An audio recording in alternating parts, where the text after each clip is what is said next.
Hey friends, it's been about a week since I posted my 2024 recap and 2025 big life big life changes update. And first of all, I just want to say thank you to everyone who sent me DMs, texts, emails, who reached out via Facebook or Instagram. I am definitely feeling the love, so thank you. It's been awesome. My social calendar has been very full as a result. I have seen a lot of folks that I haven't connected with in a long time, and that has been awesome. Including today, I'm a little bit more gussied up than normal because I'm meeting my friend Lori tonight for dinner, and then we're going to see Hamilton, so that should be fun. But you know, first week and a half of January have been really good. I had a snowstorm, although it was kind of anticlimactic. There was just a dusting of snow. There was supposed to be like a dump, but it really hit farther west, southwest of here, more like in the Atlanta, Tennessee area. We just got a little bit, it was icy, but no big deal. Chillier than normal, but you know, totally manageable. But in terms of kind of making decisions about what I'm going to do next, I have been doing a lot of thinking, a lot of planning, and I thought I would give you a peek into what that has looked like. First of all, have been journaling a ton.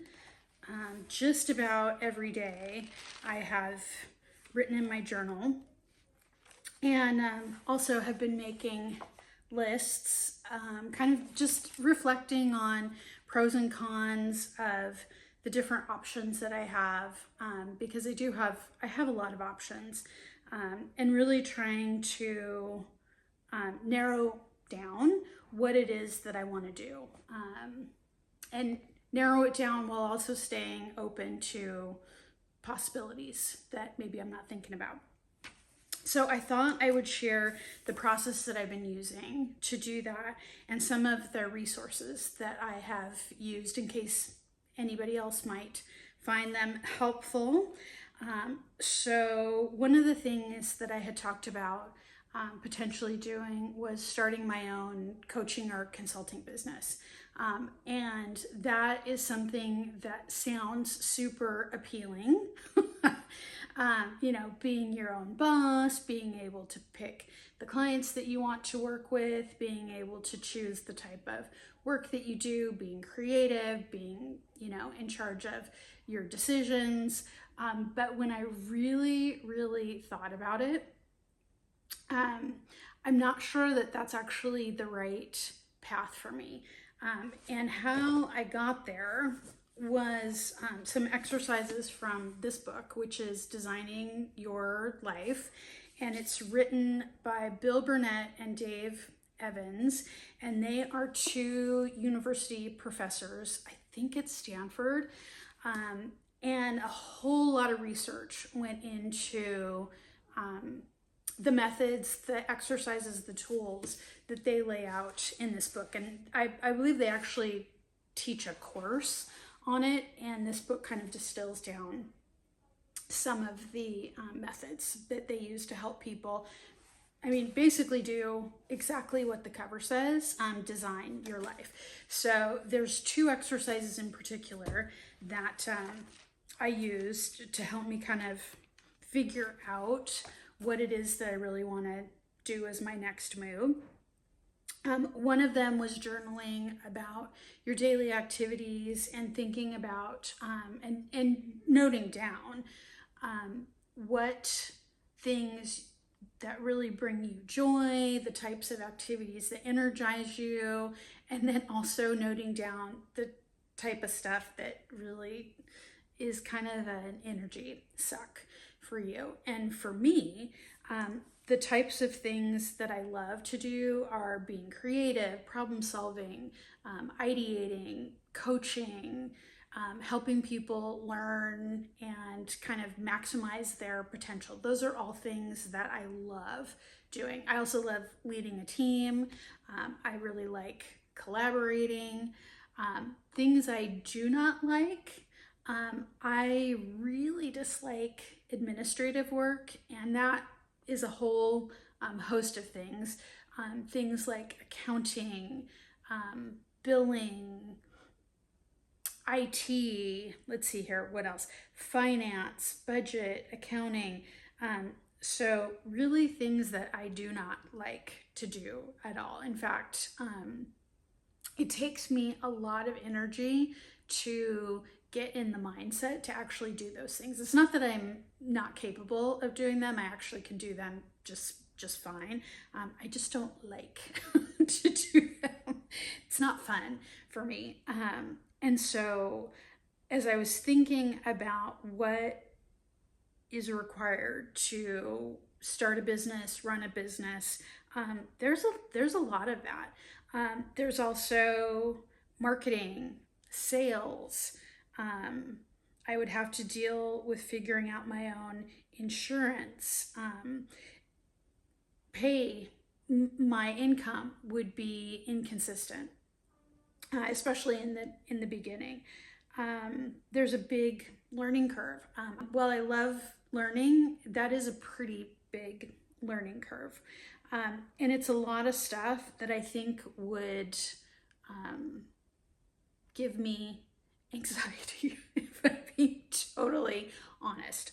So at this point, I'm leaning less towards starting my own business and more towards something that would be a more steady paycheck and would not require me to spend as much time doing some of the administrative tasks that I really don't like doing at all.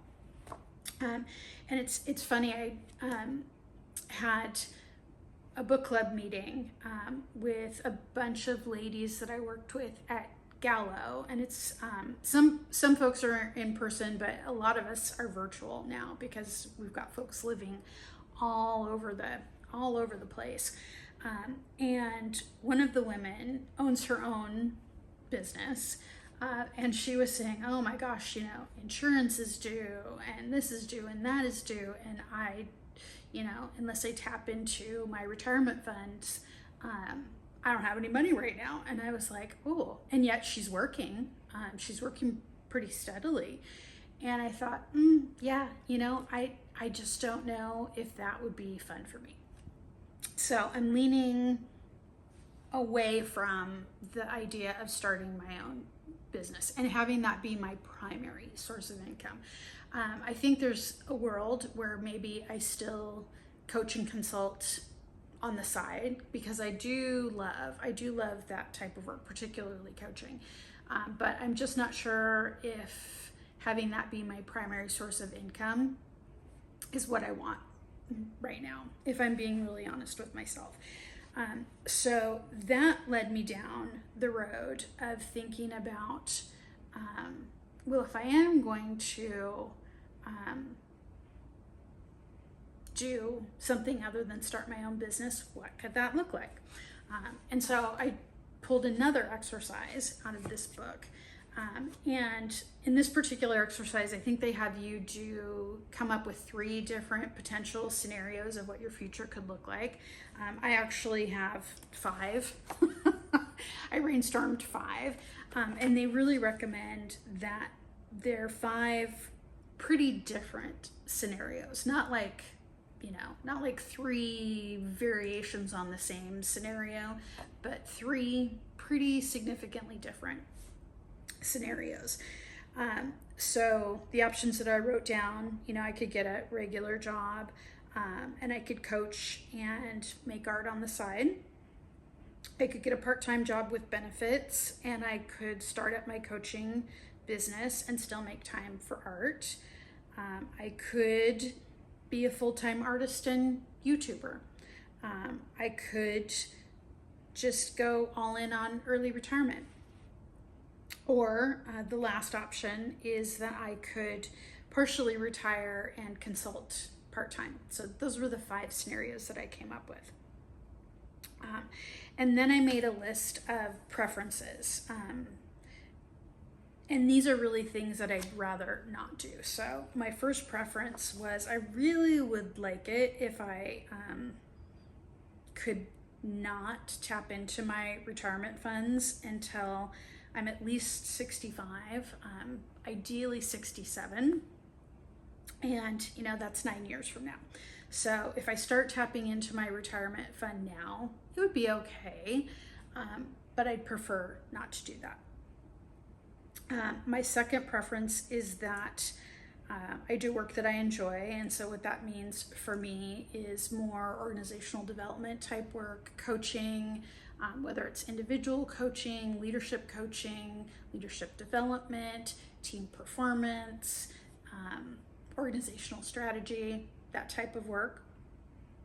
I do want the flexibility to travel, and I also want to have time for hobbies and other interests like gardening, art making, that kind of stuff.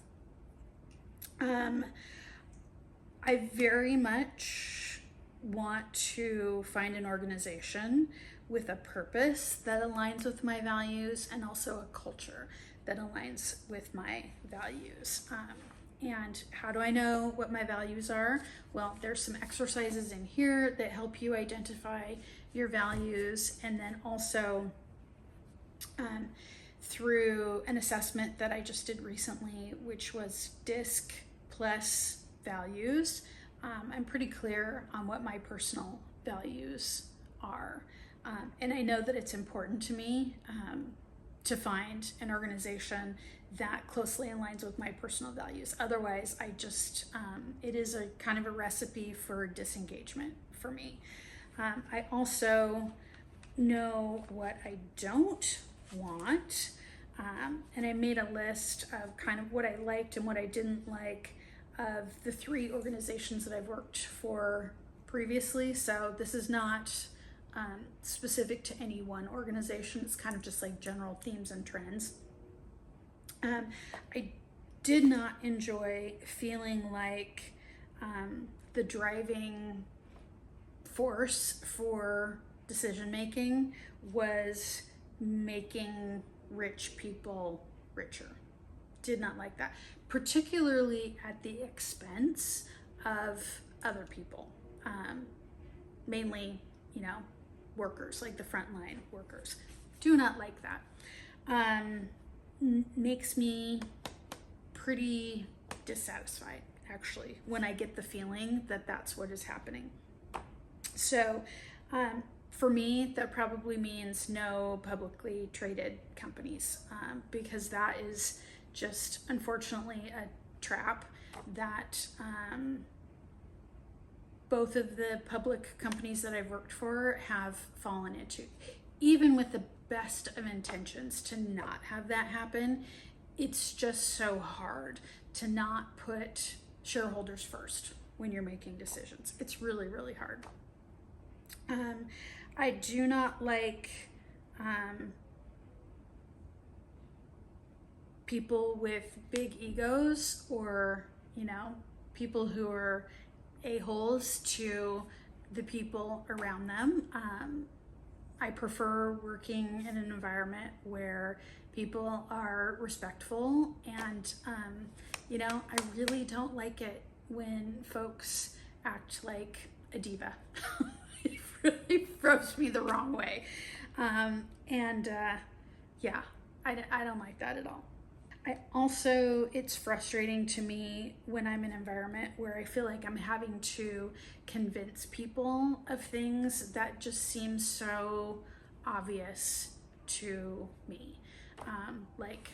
If you do this, or if you make this decision, then the most likely outcome is that this is going to happen. And when, people dismiss your point of view on that, and then those things that you said were going to happen actually come to fruition, that's kind of frustrating. Lack of accountability, I don't like that.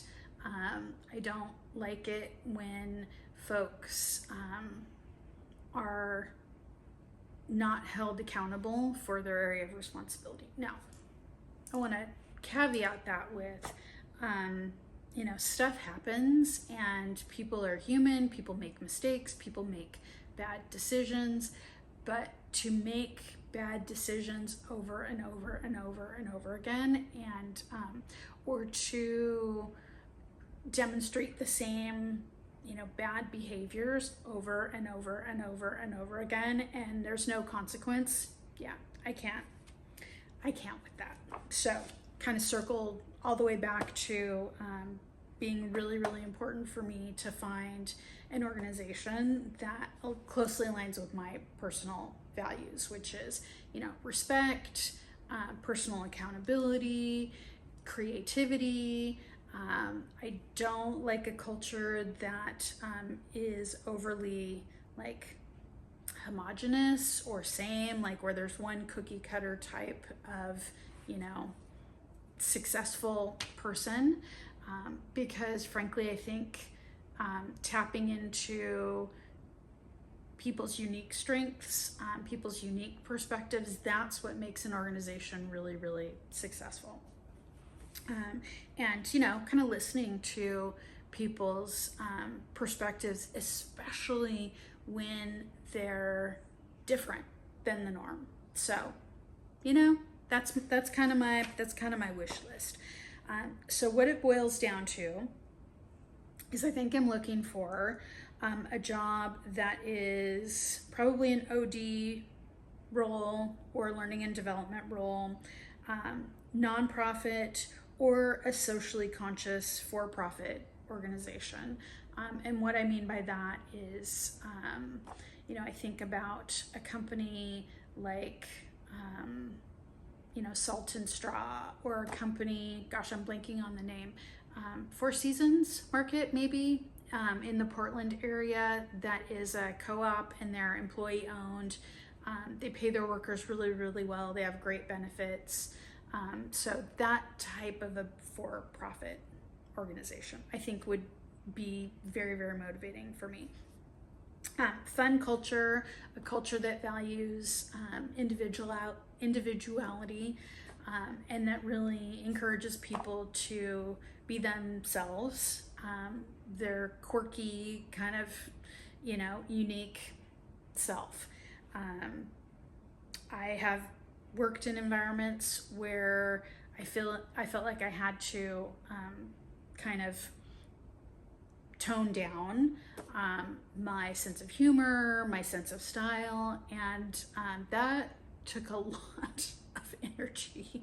And frankly, it took energy away from doing actual work. So, I prefer to work in an environment where I can put all my energy into actually doing really good work. So that is the update. Wanted to keep y'all posted on where I am in terms of kind of my attitude, my outlook. I'll also share a couple of resources that have really helped me there. I tend to be a more positive, glass half full type of person. And I also tend to believe that things will work out exactly the way that they're supposed to.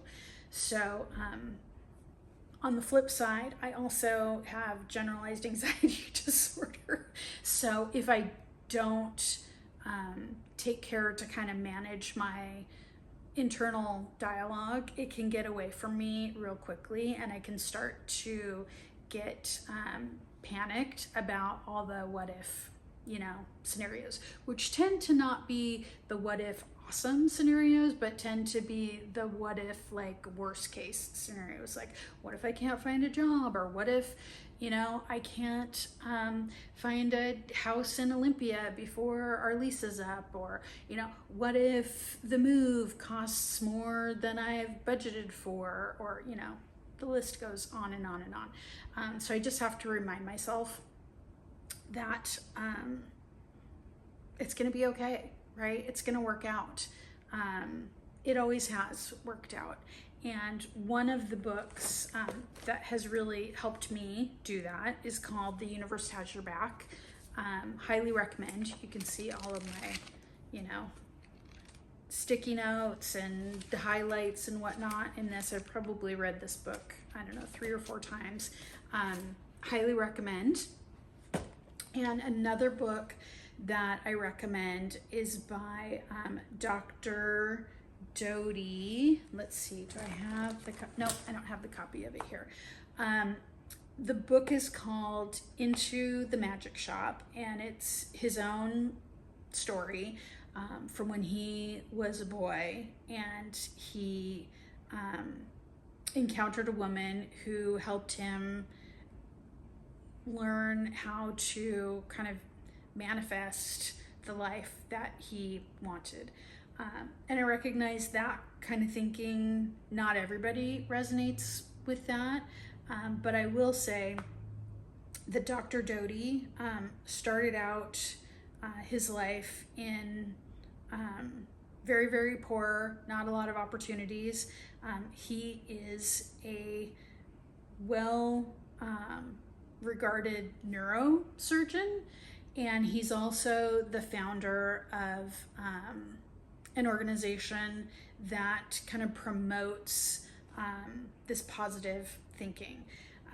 His first book is called Into the Magic Shop, and that's the story about meeting this woman who kind of helps him learn how to think positively and help him, really focus in on, what do you want out of life and how do you get it through positive thinking.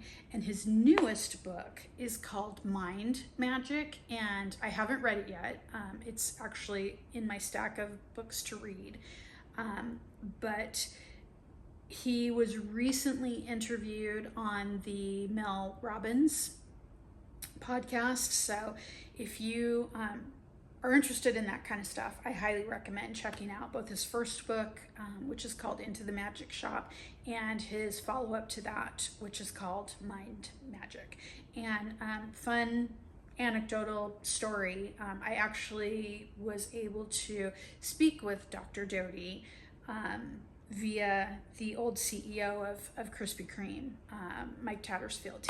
Had met Dr. Doty at a conference that they both attended, and as a result, myself, Mike, and our CHRO got to have a conversation with Dr. Doty, kind of about his principles and the work that he's doing, and how it can be applied in a corporate setting. So that was kind of cool. Just a little plug, little anecdote for Dr. Doty.